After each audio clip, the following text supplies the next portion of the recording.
కోటి లింగోద్భవాన్ని ప్రారంభించవలసిందిగా కోరుతున్నాం.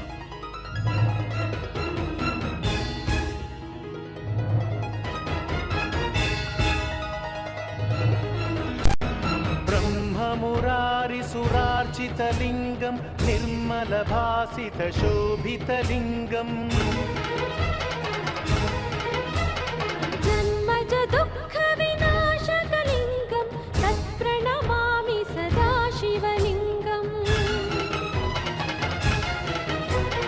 देवमुनिप्रवरार्चितलिङ्गं कामदहनकरुणाकरलिङ्गं रावणदर्पविनाशकलिङ्गं तत्प्रणमामि सदा शिवलिङ्गम्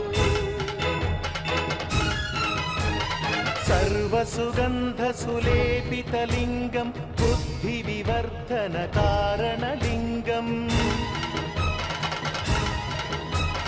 सिद्धसुरासुरवन्दितलिङ्गं तत्प्रणमामि सदा शिवलिङ्गम् कनकमहामणिभूषितलिङ्गं फणिपतिवेष्टितशोभितलिङ्गं दक्षसुयत्नविनाशनलिङ्गं तत्प्रणमामि सदा शिवलिङ्गम् कुङ्कुमचन्दनलेपितलिङ्गं पङ्कजहारसुशोभितलिङ्गम् सञ्चितपापविनाशनलिङ्गं तत्प्रणमामि सदा शिवलिङ्गम्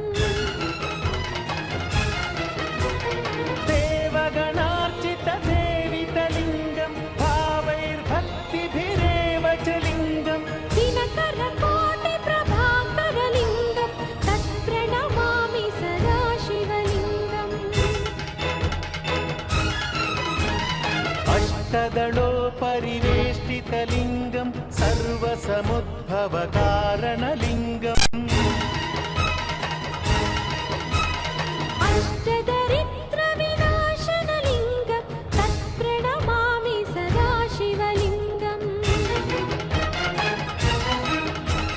सुरगुरुसुरवरपूजितलिङ्गं सुरवनपुष्पसदार्चितलिङ्गं परमपदं परमात्मकलिङ्गं तत्प्रणमामि सदा शिवलिङ्गम् लिङ्गाष्टकमिदं पुण्यं यः पठेच्छिवसन्निधौ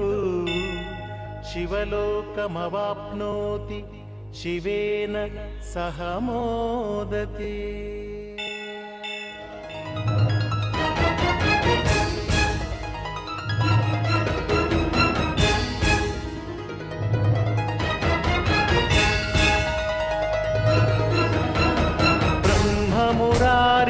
ब्रह्ममुरारिसुरार्चितलिङ्गं निर्मलभासितशोभितलिङ्गम्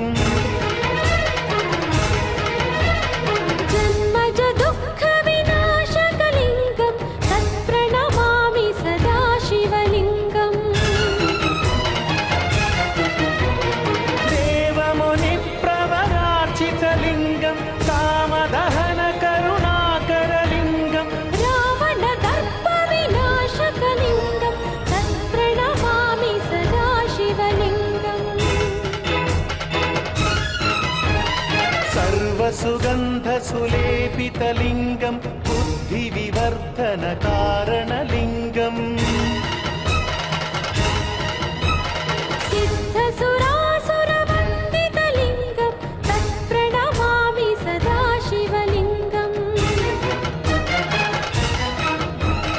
कनकमहामणिभूषितलिङ्गं फणिपतिवेष्टितशोभितलिङ्गं दक्षसुयत्नविनाशनलिङ्गं तत्प्रणमामि सदा शिवलिङ्गम्